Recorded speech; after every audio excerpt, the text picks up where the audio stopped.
जय गुरुदेव। जय गुरुदेव। जय गुरुदेव। जय गुरुदेव नाम किसका, जय गुरुदेव नाम किसका, जय गुरुदेव नाम किसका। नर नारियों, बच्चे और बच्चियों,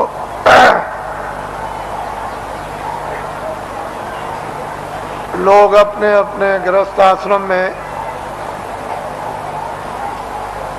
जब संसार का सब अनुभव बच्चों का, भाइयों का, माता पिता का, पत्नी और पति का जब गृहस्थ आश्रम में अनुभव कर लेते थे तो अंत में मोह ममता को त्यागने के लिए लोग अपनी आखिरी आयु का, उम्र का एक हिस्सा ये सोच करके देते थे कि अब चलते चलाते हमारा कल्याण हो जाए। और तीर्थाटन घर से निकलकर भागवत या गीता कराकर और भोज कराकर देशाटन के लिए, तीर्थ यात्रा के लिए निकल पड़ते थे और ये हाथ जोड़ते थे कि हम आ गए तो आ गए, अब हमको ये समझो कि हम नहीं हैं। हमारा यदि समय पूरा हो जाए तो हम बीच में ही चले जाएंगे। इस तरह से लोग घर से निकलकर तीर्थों में, देवस्थान में, ऋषियों मुनियों महात्माओं के आश्रम में लोग आखिरी आयु में भ्रमण करते थे। ये आशा तोड़कर जाते थे कि अब हमको घर में वापस नहीं जाना, और रास्ते ही में उनका शरीर शांत हो जाता। सियार ने खाया, ऐसे ही पड़ा रह गया, गड्ढे में गिर गया, किसी ने फेंक दिया, ये कुछ नहीं। घर से निकल गए और चले गए। पहले सभी आश्रमों में ये नियम था, अब ये कहा गया, अब ये बताया गया है कि गृहस्थाश्रम में रहो और आपको सच्चा सत्संग, सच्चे महात्मा का मिलना चाहिए, जिससे सत्संग और उसके वायुमंडल में अगर यदि शरीर शांत होता है तो अपने को वो परम सौभाग्यशाली ये समझे कि मेरी आत्मा का हो गया कल्याण। मैं जो कह रहा था कि अगले साल इसमें से कितने लोग यहाँ पर जो बैठ करके सुन रहे हैं वो अगले साल यहाँ नहीं आ सकेंगे, उनका समय पूरा हो जाएगा। इससे ये मालूम होता है कि आपका समय साल से कम रह गया, इसलिए दोबारा फिर ये आपको अवसर नहीं मिलेगा। न तो आप दर्शन दे सकते हो और न आप दर्शन कर सकते हो और न आप सत्संग सुन सकते हो, क्योंकि श्वासों की पूंजी समाप्त हो जाएगी और अनमोल मनुष्य शरीर किराए के मकान से जीवात्मा को विवश और लाचार होकर के निकलना पड़ेगा। तो आपने देखा होगा, आज सुबह लाइन में खड़े हुए पूजा के लिए, न कोई बीमार है, आराम से खड़े हैं और पूजा की प्रतीक्षा में है कि हम वहां तक पहुंच जाएं और प्रसाद ले लें, और बस उतने ही में जमीन पर बैठे और शरीर छूट गया, यानी जीवात्मा शरीर से निकाल दी गई। ये जीव का बहुत ही अहोभाग्य। ऐसा अवसर जीवों को मिलता नहीं है। ऐसे वायुमंडल में, ऐसी देखरेख में, ऐसे संकल्प में, ऐसे संदेश में, मालिक की याद में, उसकी पूजा में अगर श्वासों की पूंजी समाप्त हो जाती है और शरीर से जाना पड़े तो उसकी संभाल हो जाती है। वो जीव इधर उधर नहीं जा सकता। महात्माओं को मालूम है कि ये जीव कहाँ जाएगा और इसका हिसाब किताब कहाँ पर होगा। वो पूरा उनको मालूम है। जिस तरह से खुली आंखों से आप हमको देखते हो बाहर की शरीर की आंखों से, और मैं आपको देखता हूँ, इसी तरह से अंतर्ज्ञान दृष्टि के द्वारा वो सब कुछ दिखाई देता है कि जीव इधर से जैसे ले जाए जाते हैं वो कैसे जा रहे और कहाँ इनका हिसाब होता है। ये महात्माओं को सब मालूम। पिछली किताबों में महात्माओं ने बहुत कुछ आपके लिए निराकरण कर दिया है और उन्होंने आपको बहुत विश्वास दिला दिया। उसके कहने की जरूरत नहीं है। तो 2 आदमियों का यहाँ पर शरीर छूट गया और कल दोनों के दोनों ही गए। इससे ये मालूम हुआ वो बड़े बेचारे प्रेमी थे, बड़े भक्त थे और बराबर सत्संग में जगह जगह सम्मिलित होते रहते थे, सत्संग सुनते थे और दर्शन देते और दर्शन करते थे। ऐसी उनकी बड़ी तीव्र लालसा रहती थी। तो ऐसे लोगों का तो वैसे भी काम हो जाता है। जो नामदानी जंगल में रहते हैं, जो यहाँ सत्संग में नहीं आए, अगर उनका भी शरीर छूटता है तो उनके लिए भी इंतजाम बंदोबस्त करके रखा है कि उनकी भी जीवात्मा गड्ढे में नहीं जा सकती। उनको मालूम है कि कहाँ किस समय पर। इसके माने ये नहीं है कि यहाँ सत्संग में बैठे हैं और आपका दर्शन कर रहे और दर्शन दे रहे और वो जंगल में जीव जो है वहां से चला गया, ऐसा नहीं। उन्होंने पहले ही से इंतजाम करके पूरा रखा है और उनको मालूम रहता है कि जीव यहाँ से नामदानी जा रहा, उसका इंतजाम कर दिया। उसके कर्मानुसार, उसकी साधना अनुसार फिर तुरंत शीघ्र देर कुछ नहीं लगती, मिनटों का भी काम नहीं, और उसको ये फिर मनुष्य जन्म दिलवा दिया जाता। और ऐसे वायुमंडल में जन्म मिलता है जहाँ आसपास में सत्संगी यानी प्रेमी सत्संगने स्त्री और पुरुष रहे, और जैसे ही वो बच्चा बड़ा होता है फिर नामदान प्राप्त कर लेता है और वहां से साधना फिर शुरू कर देता है। यदि बीच में फिर उसकी साधना अधूरी रह जाए और फिर वो अपना शरीर छोड़ दे तो फिर उसकी संभाल हो जाएगी और ऐसी जगह पर उसको जल में दिलवा दिया जाएगा कि फौरन सत्संग में फिर आकर और नामदान को प्राप्त कर लेगा और जहां से साधना छूटी है फिर शुरू कर देगा। वहां तक के लिए उसको कोई मुश्किल नहीं पड़ेगी। वो आनंद फानन एकदम तत्क्षण बताते ही उसका काम होगा और आगे उसके लिए थोड़ी मेहनत करनी है। इस तरह से जीवों की नामदान देने के बाद संभाल हर तरह से होती रहती है, बशर्ते यह है कि आप कोई बुरा काम न करें, किसी का आप कत्ल न करें, हिंसा न करें, कोई चोरी न करें, डकैती न करें, अमानवीय काम न करें। जहां तक हो जाए तहां तक सूझ समझ से इन सब चीजों से बचे रहे और जो गंदगी आपके पास में जमा है वो जल्दी से उसको उतार दिया जाएगा। लेकिन जब आप गलती कर लोगे और तुम ये नहीं समझोगे कि मालिक देख रहा और जितने नामदान दिया है वो देख रहा, तुम उसको और मालिक को अंधा समझोगे तो वो कर्म जमा हो जाएगा और उसकी आपको सजा मिल जाएगी। फिर आप रोओगे, चिल्लाओगे।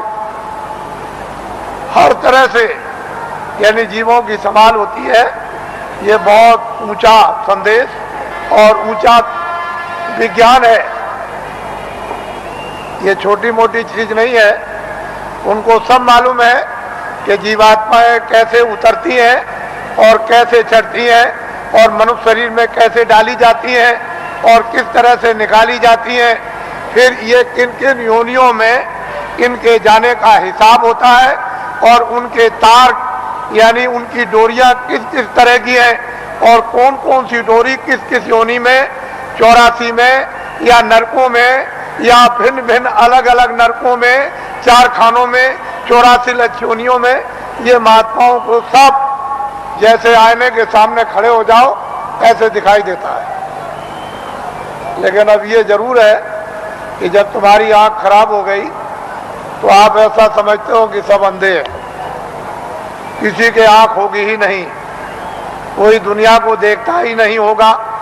लेकिन जिसके आंख है वो तो कहता है सूरज है, चंद्रमा है, ये मकान दिखाई देता है, ये जमीन दिखाई देती है, पर सूर आदमी को क्या होगा, उसको क्या दिखाई देगा।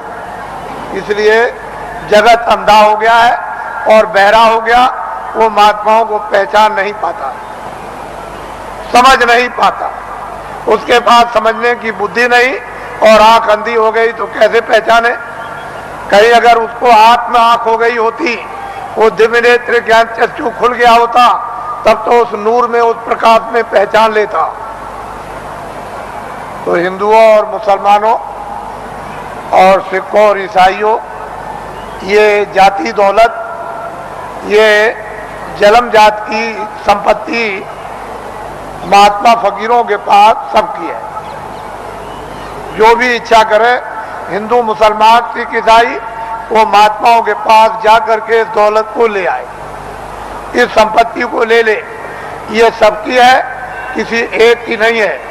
और जो इसमें भाव भक्ति करेगा उसको ये दौलत मिल जाएगी। भक्ति नाम किसका है? आज्ञा का पालन, और कोई भक्ति नहीं। भक्ति नाम कोई तस्वीर देखने का नहीं। तुमने मंदिर में मूर्त देख ली तो इसका नाम भक्ति नहीं, या तुमने गाना गा लिया, कोई प्रार्थना कर ली, इसका नाम भक्ति नहीं। जो महापुरुष आदेश दे उसका तुम पालन प्यार से करो, इसको कहते हैं भक्ति। यह है भक्ति। हमने राम को नहीं देखा, हमने कृष्ण को नहीं देखा, हमने तुलसीदास को नहीं देखा, हमने मोहम्मद साहब को नहीं देखा, हमने ईसा मसीह को नहीं देखा, हमने पैगंबरों को नहीं देखा, हमने योगियों को नहीं देखा, ऋषि मुनियों को नहीं देखा, तो आप किसका पालन करोगे? रामायण समझ में आती नहीं, गीता समझ में आती नहीं, कुरान समझ में आती नहीं। अगर समझ गए होते तो रहम ना आ जाता, फिर जालिम तो नहीं रहते, हृदय में दया नहीं आ जाती, निर्दयी तो नहीं रहते। लेकिन वो तो तुम्हारी समझ में आता नहीं। तो भक्ति नाम है आदेश का पालन। जो आदेश का पालन कर लेगा वो तो महात्मा बड़े दूर के देखने वाले होते हैं। वो धीरे धीरे धीरे धीरे धीरे धीरे चारों तरफ से जाल डालकर और ऐसा तुमको फंसा लेंगे, पहले कुछ नहीं बोलेंगे, धीरे से फिर फंसा लेंगे, और जब शिकंजे में आ गए तब फिर ठीक करेंगे। वो बड़े होशियार होते हैं, वो इस तरह से ठीक करते हैं जैसे एक भृंगी एक झींगुर को पकड़ते ही फौरन उसने मूंछ काट डाली बिल्कुल, और टांग काट दी, उसके पर को काट दिया और बिल्कुल उसको संपुट कर दिया कि अब ना उड़ सकता है न चल सकता।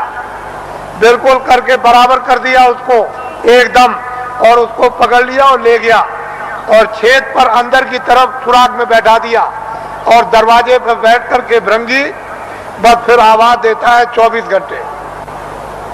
जब उसने भृंगी ने आवाज दिया 24 घंटे के अंदर, तो उसने अपनी सारी शक्ति को झींगुर में भर दिया, तो पर भी जमे आए, उसके पैर भी जमे आए, उसकी मूछें भी जमे आई, और बस 24 घंटे के बाद जो निकला तो फौरन उसने दूसरे को पकड़ा और उसको संपुट कर दिया। तो महात्मा बड़े होशियार होते हैं, तुमको नहीं मालूम कि वो कैसे पकड़ते हैं, आपको कुछ नहीं पता, जानते ही नहीं हो। इसलिए आप ये मत समझो ये सूखा सत्संग नहीं है। आपने कल देखा अपनी आंखों से कि 4 बजे से लाइन लग गई और सारी रात जाड़े में बैठे रहे। तो आपको ये जानना चाहिए कि सारी रात जगह एक तपस्या की, ऊपर से सर्दी थी और लेन में धीरे धीरे बैठ करके खिसके हैं, धीरे धीरे आए और लेन अभी तक लगी हुई है। अगर इसको देख करके तुमको अगर कुछ भी देश का और तुमको धर्म का और अध्यात्मवाद का और मोहब्बत प्यार और महात्मा फकीरों और सेवकों का अगर अनुभव नहीं होता है तो तुम्हारी बुद्धि जानवरों से भी गई गुजरी। फिर तो मैं ये कहूंगा कि जानवर ही अच्छे, आदमी अच्छा नहीं। इस दृश्य को आप देखिए, इस दृश्य को वैसे मेरे पास ऐसा रास्ता है कि मैं 4 ही घंटे में इसको निपटा दूं, लेकिन मैं ये दिखाना चाहता हूं कि देवियां कैसी बैठी हैं, कतार लगाकर, पुरुष कैसे बैठे कतार लगाकर क्या इंतजारी कर रहे हैं और इस ठंडी में किस तरह से तपस्या कर रहे बैठे हुए हैं, ये आपको दिखाना चाहते हैं।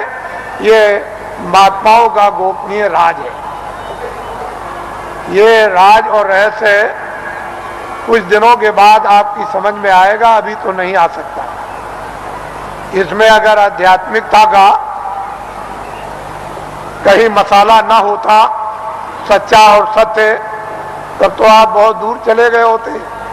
ये तो असली चीज है और वही सबको घूम फिर करके उसी जगह पर आ जाना।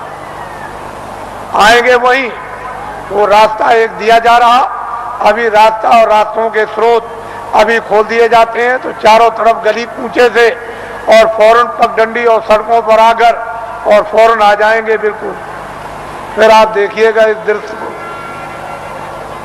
तो आप ऐसा मत समझो। वो कहते तो कुछ नहीं है, अगर कह दें कि तुम ये हो, तुमने सुबह इसको मारा, शाम को इसको मारा, इसकी चोरी की, इसकी डकैती की, इसका बुरा किया, इसका ये किया, तो 2 मिनट नहीं ठहरोगे। फिर तो 2 मिनट नहीं ठहर सकते हो, भाग के चले जाओगे। करे यहाँ तो सब कुछ खुल गया, यहाँ तो कुछ नहीं है। लेकिन वो धीरे से पोशीदा रखकर वो धीरे धीरे धीरे धीरे जब रास्ते पर ले आएंगे और बांध लेंगे तो कहेंगे, अरे बेटा, ए बच्चे, तूने बहुत कुछ कर लिया, ये काम किया है। तब उसका होश उड़ जाएगा और वो अपनी जगह पर आ जाएगा। वो आदेश उसको मिलेगा, उसका पालन करेगा। उसका नाम है भक्ति। वाल्मीकि बदल गए, गंगा बदल गई, सदन कसाई बदल गए और बड़े बड़े राजे और जिम्मेदार बदल गए और डाकू और बदमाश बदल गए, बड़े लुच्चे और लफंगे बदल गए। महात्माओं के पास पहुंच करके बदल जाते और बड़े बड़े सिद्ध हो गए और बड़े ज्ञानी हो गए और त्रिकालदर्शी हो गए और जो इतिहास बना दिया उसको अभी तक कोई काट नहीं सका। उन्होंने लिख दिया, मैं सबसे बुरा था, मैं सबसे पापी था, मैं सबसे गुनाहगार था, और सब कुछ चिल्लाकर उन्होंने किताबों में ढनूरा पीट दिया। लेकिन यह है कि जिस महापुरुष के चरणों में गए उन्होंने उस सबको क्षमा कर दिया। उसके बाद में मसाला है, जड़ी है, औषधि है, बूटी है, उसको लगा करके और सबको धो डाला। तब उसको स्वच्छ और साफ और निर्मल और शुद्ध और पवित्र है उसको कर दिया। उसकी तब महिमा होती है, तब गुणगान होता, तब भक्त और भगवान की लीला होती है। नहीं तो वैसे तो कौन भगवान को पहचान सकता है? भगवान तो भक्तों को पहचान लेगा, लेकिन भक्त कौन है? कोई नहीं। भक्त और भगवान का एक रस, एक रूप और एक भाव जब बन जाता है तब लीला होती है भक्त और भगवान की, स्वामी और सेवक की, और मुर्शिद और मुरीद। तो मुसलमान जो मस्जिद में इबादत करते हैं उनके इबादत करने का तौर तरीका सही नहीं है, गलत है। इसलिए मुसलमानों की इबादत खुदा कबूल नहीं कर रहा। क्यों नहीं कर रहा? कि उन्होंने अपने दिल और दिमाग को पाक साफ नहीं रखा, और गंदगी से मालिक इबादत को कबूल कभी कर नहीं सकता।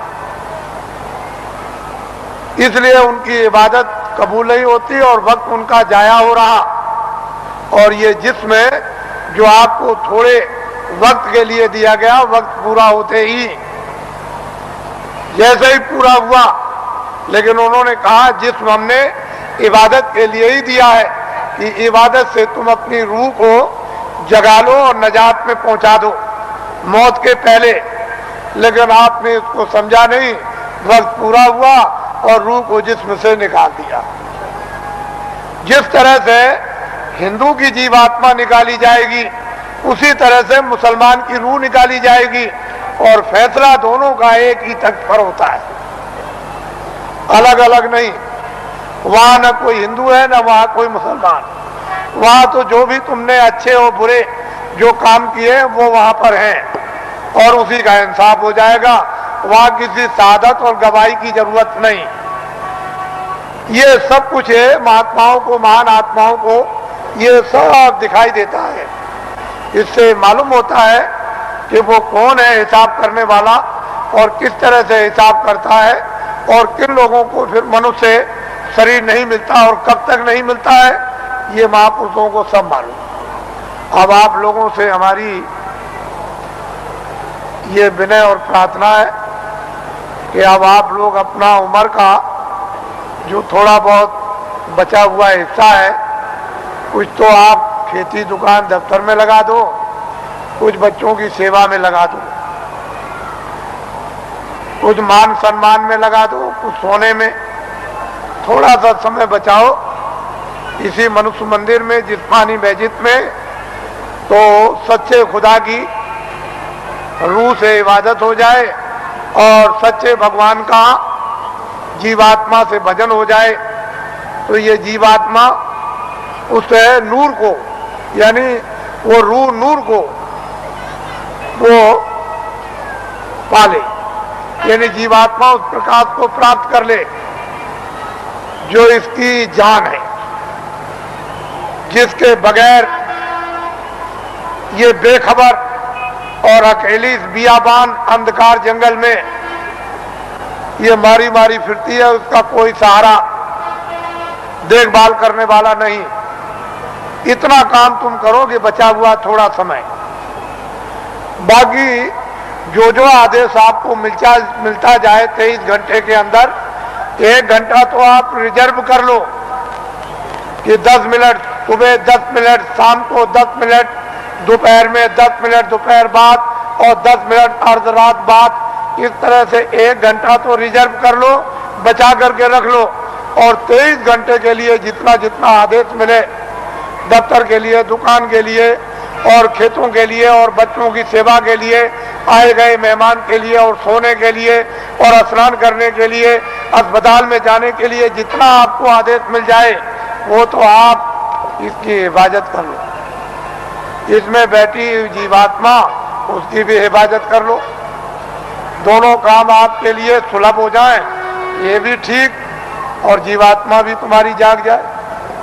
लेकिन इसी से जगेगी जब ये ठीक रहेगा, निरोगी रहेगा और स्वच्छ रहेगा और साफ रहेगा और पाक रहेगा, तो फिर जीवात्मा भी साफ हो जाएगी और निरोगी हो जाएगी। नहीं ये रोगी तो वो भी रोगी, ये गंदा तो वो भी गंदी, मन गंदा, बुद्धि गंदी, आंख गंदे, चित्त गंदा, तो जीवात्मा और अंतःकरण भी गंदा, तो फिर बीमारी कैसे जाएगी, ये रोग और कोड़ कैसे जाएगा। तो इसलिए आप थोड़ा रिजर्व करो अपने समय, फिर थोड़े ही समय के बाद जब नशा उतरने लगेगा तो अफीम का नशा कुछ नहीं, शराब का कुछ भी नशा नहीं, ये वो नशा है कि एक बार पी लो तो फिर कभी चढ़ी उतरती नहीं है। मेरे पास बहुत से लोग आते हैं और बड़े बड़े प्रलोभन दिए कि चलो आप ही को प्रधानमंत्री बना देंगे। अरे मैंने कि चलो, तुम एक प्रधानमंत्री नहीं, लाखों और करोड़ों, उसकी भी जरूरत नहीं है, वो तो कूड़ा कचरा है। प्रधानमंत्री का स्थान कूड़ा कचरा बदबूदार है, ये सब तुम्हारा कोई असर लगने वाला नहीं है। इसको छोड़ दो, धन और दौलत ये सब छाया है, ये वक्त से ये सब अलग थलग, और ये भी छाया, ये मैल है। देखते देखते मिट्टी का मिट्टी में, वायु का वायु में, अग्नि का अग्नि में और आकाश का आकाश में, ये सब का सब जल का जल में मिल जाएगा और कुछ भी पता नहीं चलेगा कि ये कहाँ चले गए। और जीवात्मा जिसके कारण ये चलता फिरता बोलता है, ये बादशाह कहलाता, सेठ साहूकार कहलाता, विद्वान कहलाता और बड़ा बहादुर और दानी कहलाता, वो तो निकल जाएगा, उसका भी पता नहीं। उसी के पते के लिए अनमोल मनुष्य शरीर आपको दिया गया, इसमें बैठकर उसका पता लगा लो और इन्हीं इंद्रियों के द्वारा तुम जो है उस छाया पर यानी कागज पर लिख मारो कि मैंने उसको देखा जिसका कभी नाश नहीं होता है, जो चलता फिरता बोलता नहीं, जिसके यहाँ कभी सुबह शाम नहीं होती है, जिसके यहाँ कभी रात्रि और दिन नहीं होता और सूरज और चांद कभी निकलता नहीं, वो एक रस रहने वाला। इसलिए आप थोड़ा समय बचाओ, ये हमारी विनती और प्रार्थना है। हम तो वर्षा आदेशानुसार ये देते हैं, लेकिन उसको संभाल करके रखो। हमारी बात अच्छी तरह से समझ लो। तुमने अगर किसी की नाक काटी है सुबह, तो वो सब फिल्म में आ गई। शाम को तुमने गर्दन काटी तो सब फिल्म में आ गई। वो रो रहा चिल्ला रहा सामने पड़ा, मारने वाला भी है मरने वाला भी। किसी की टांग काट दी, हाथ काट दिया, रात को चोरी या दिन को की, दिन को डकैती या रात को, या आपने और कोई अमानवी काम, ये सब फिल्म में फाइल में सब छपता जा रहा। और जब तक वो कुछ नहीं बोलेगा, जब तक आपका समय पूरा नहीं होता, और जैसे ही समय पूरा हुआ पूरी फाइल खुल जाएगी।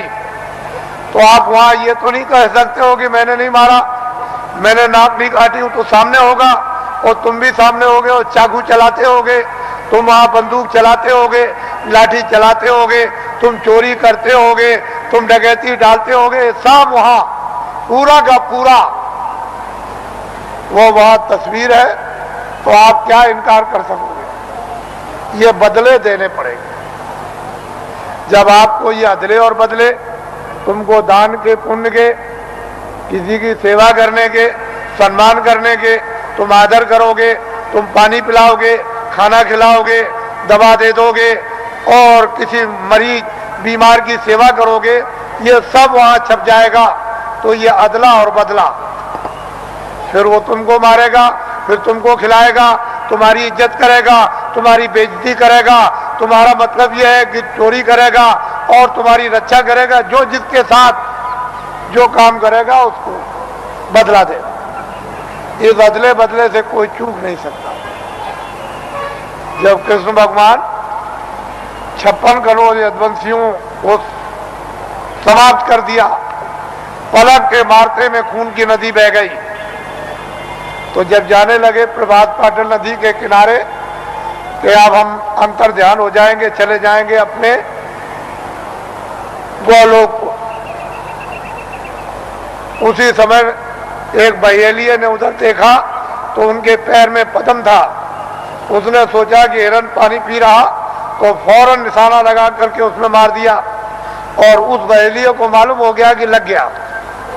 वो फौरन दौड़ करके आया तो देखा कि वहां कृष्ण भगवान बैठ करा रहे हैं, बड़ी पीड़ा हो रही। तो उसने कहा, अरे भगवान ये क्या हो गया? मैंने तो सोचा था कि हिरन पानी पी रहा और यहाँ आप निकल आए, मैंने तो बड़ा अपराध किया। कह लगे, भाई तुमने कुछ नहीं किया, मैंने रामा अवतार में पेड़ की ओट में होकर के हमने बाली को मारा था और बाली बहेलिया बना। तो फिर वो द्वापर में कृष्णा अवतार में उसने अपना बदला ले लिया। जब ऐसी ऐसी शक्तियों से ये बदले नहीं चुक सकते हैं, उनको भी बदला देना पड़ेगा।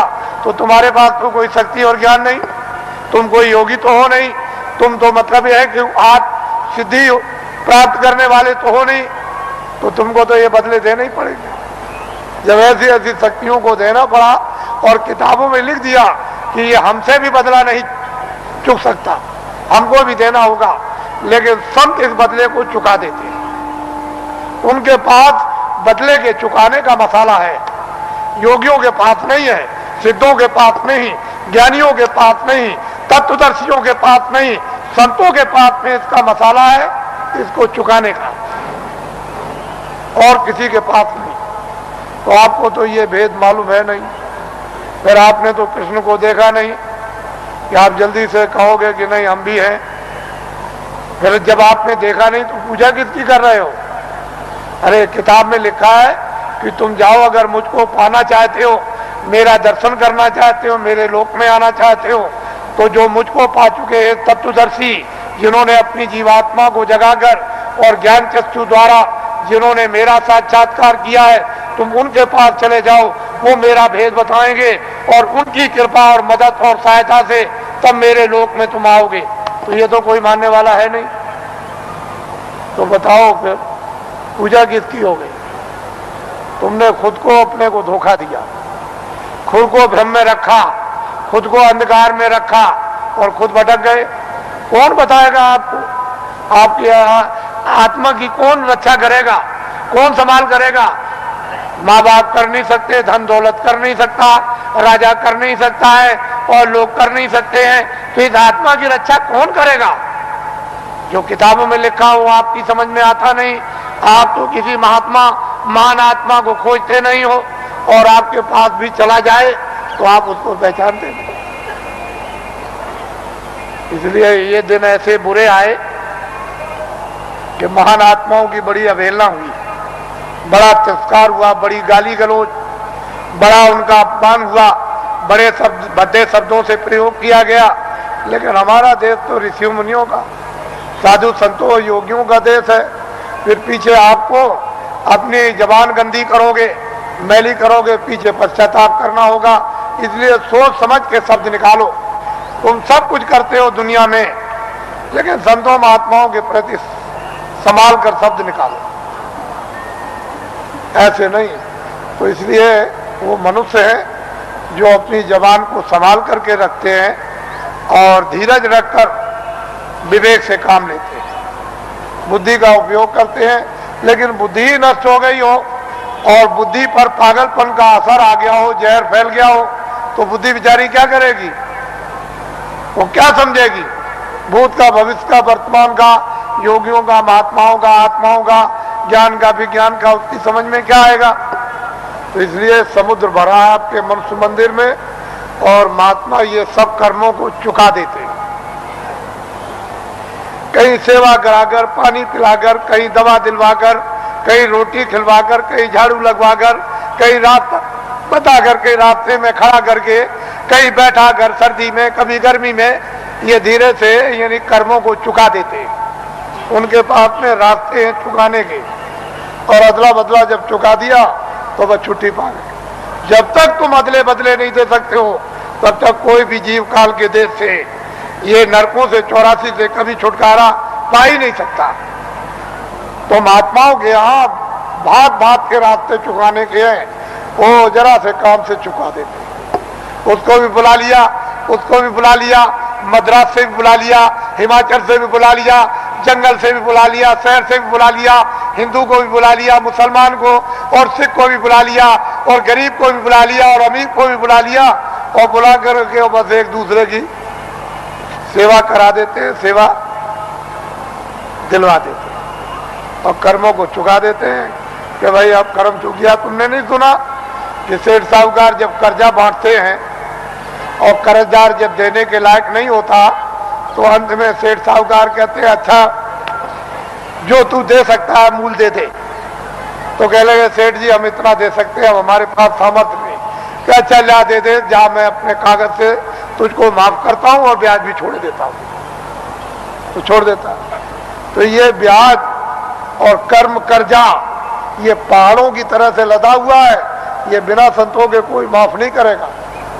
इसको हमेशा इस बात के लिए जब थोड़े दिनों के बाद जब ये विद्या प्राप्त होगी लोगों को, तो स्वयं लोगों को अनुभव होने लगता है कि कर्म कर्जा बिना संतों के मैं ब्याज के ये चुक नहीं सकता।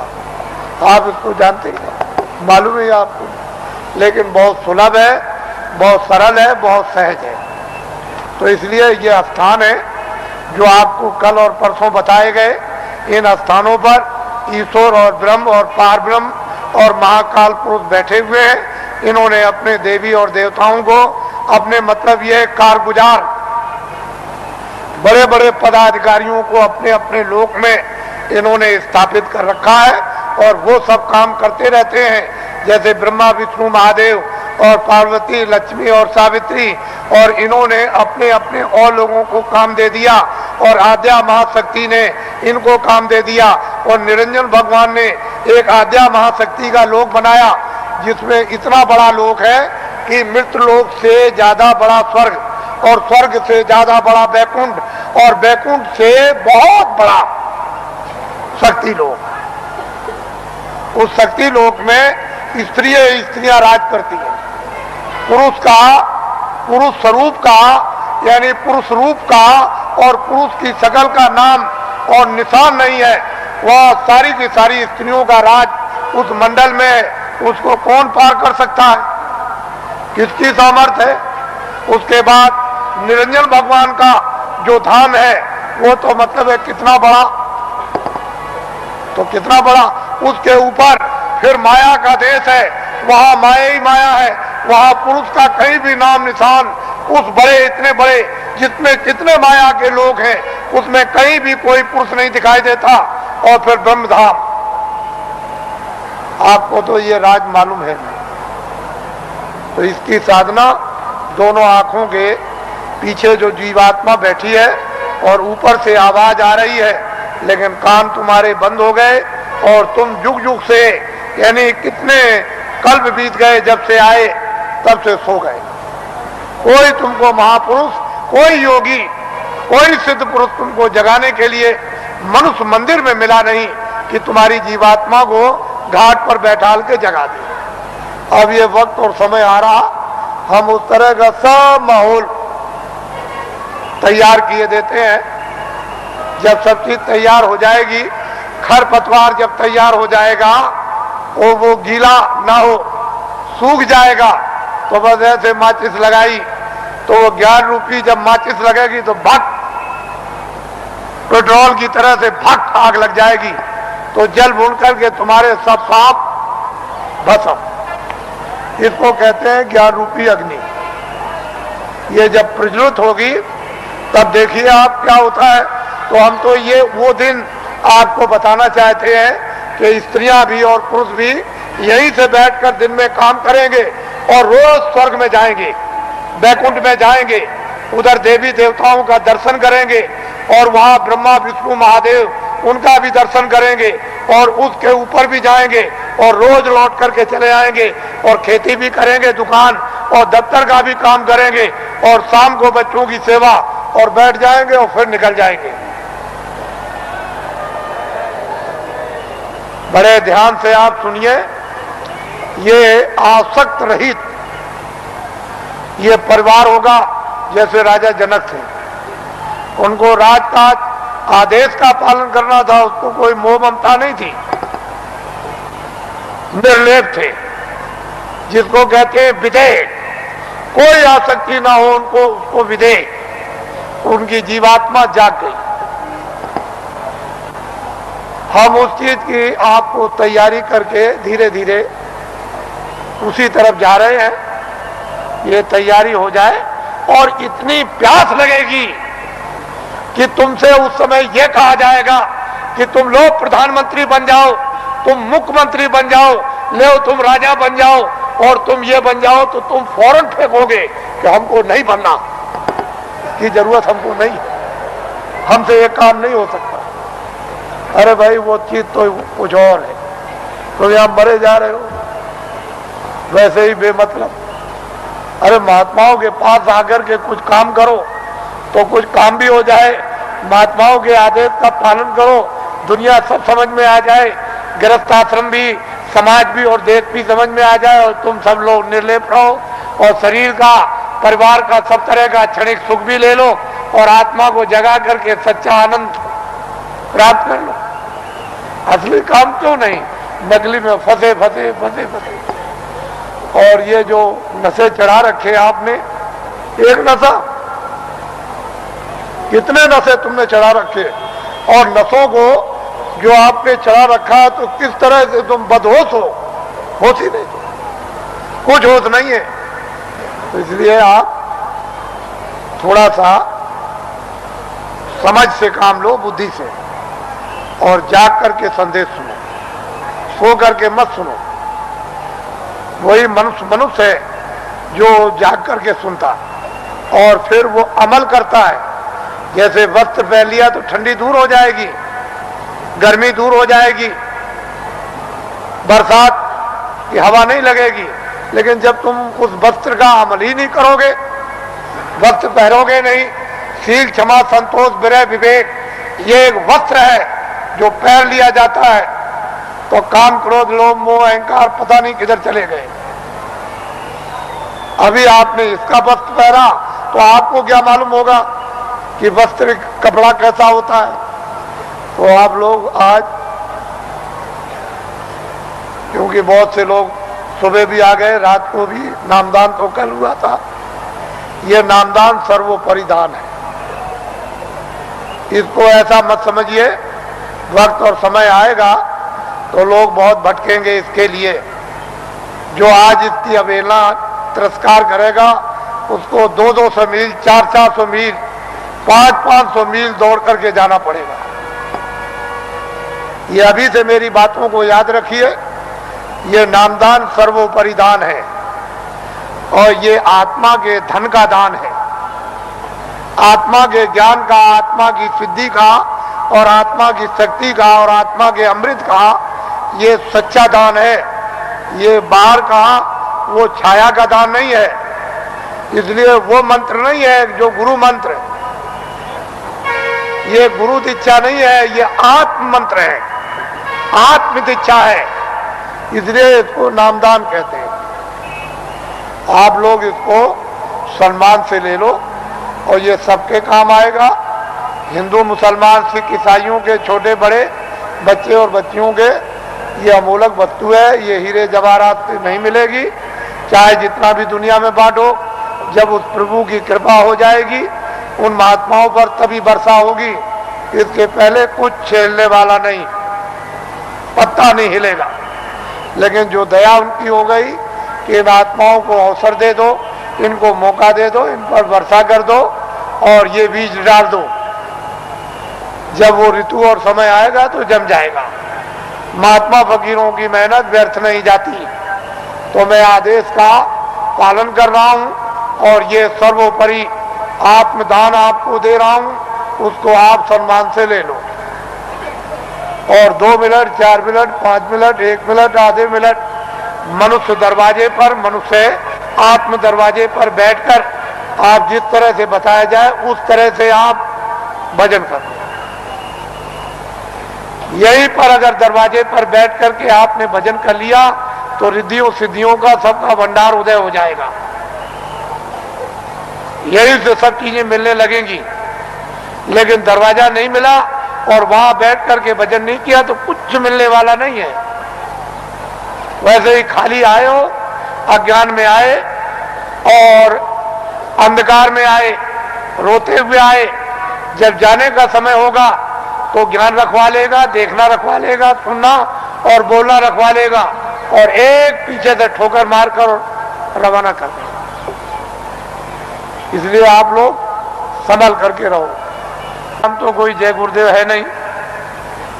इस किराए के मकान का नाम आपका ही रखा हुआ, जो रखवाया होगा उस समय के पंडितों से, यह नाम तुलसीदास है। और जय गुरुदेव नाम उस परमात्मा का, ईश्वर का, भगवान का, उस सर्वशक्तिमान, उस ब्रह्म का, उस अल्लाह ताला यानी खुदा और गाड का नाम। ये किसी इंसान आदमी का नाम नहीं। तो जो नाम मैं भगवान का बोलूंगा सब लोग एक साथ बोलेंगे, आगे पीछे नहीं। जो नाम बोलता जाऊं सब लोग उच्चारण करना, जिससे हमको मालूम हो कि आप शुद्ध नाम का उच्चारण कर रहे हो। जब मैं बोल बंद हो जाऊं तो आप भी बंद हो जाना। बोलो जय गुरुदेव। और ये आत्माओं का गोपनीय यानी रूहों का ये छुपा हुआ राज, ये खजाना है। ये जब तुम जरा सा रियाज और जरा कमाई करोगे, थोड़ी सी आप मेहनत अभ्यास और साधना करोगे तो जल्दी से ये प्रकट होने लगेगा। लेकिन तुम ऐसे ही बैठे रह गए तो घर का भी कोई काम नहीं होता। और वैसे घर में भी कोई आपको नहीं पूछेगा, अरे भाई काम प्यारा चांद थोड़ी प्यारा है। अरे भजन करोगे तब तो तुम प्यारे बनोगे, तब तो तुम्हारी जीवात्मा इस अंधकार से, इस जड़ता से निकलेगी। लेकिन भजन नहीं करोगे तो कौन किसको प्यारा? पति स्त्री को जवाब देता है, स्त्री पति को जवाब देती है, माँ बाप बच्चे को जवाब देते हैं। चाम नहीं प्यारा, काम प्यारा। अरे बातें प्यारी नहीं है, साधना और भजन और प्यारा है। तो इसलिए थोड़ा तुम भी मेहनत करो, हम भी करो, दोनों की मेहनत से ये हो जाएगा, काम पूरा हो जाएगा। आज गुरु महाराज का ये उनका पुण्य, जो संकल्प यहाँ छोड़ गए हैं, जो आशीर्वाद और आदेश जो दे गए हैं, ये सब उनकी चीज है। हमारे पास कुछ उन्हीं का आशीर्वाद, उनकी दी हुई ये दौलत है। और उन्होंने आदेश दिया है कि इस तरह का जब समय आएगा तो बांट देना, वो आपको मिलेगी। उनकी ये स्मृति है, यादगार, कि ये खजाना महापुरुषों ने बांटने के लिए दिया है। ये उनकी यादगार और वो सब चीजें ताजी। गुरु महाराज बड़े सादे थे, बड़े सीधे थे, बहुत सादगी थी, बड़े सीधे थे, बड़े भोले थे, लेकिन जानते सब कुछ थे। कोई चीज उनसे छुपी नहीं, सब कुछ जानते थे। और उन्होंने ये संकल्प, तो उनका ये संकल्प है कि जीवों को बहुत लाभ होगा, रूहानियत का, आध्यात्मिकता का। आगे सब लोग तैयारी करो, भंडार खुलेगा और सब लोग उस भंडार में प्रवेश होंगे और असली खजाने की लूट होगी। लोग लूटेंगे अपनी अपने दामन, अपनी अपनी झोली, नेत्रों की झोली, नेत्रों का दामन, दिव्य नेत्र की झोली और दिव्य नेत्र का दामन फैलाकर, और माल की, अद्भुत माल की, दैविक माल की, वो खजाने की यानी लुटाई होगी। और हीरे जवाहरात ये उस लुटाई के सामने कुछ नहीं है। वो चेतन हीरे, वो अमृत के हीरे ऐसे बरसेंगे जिसको ये सब के सब इस मनुष्य रूपी मंदिर में अपनी आंखों से वो लुटाई होगी कि जो वर्णन में नहीं आएगी। आपको क्या मालूम है कि आकाश से क्या वर्षा हो रही है?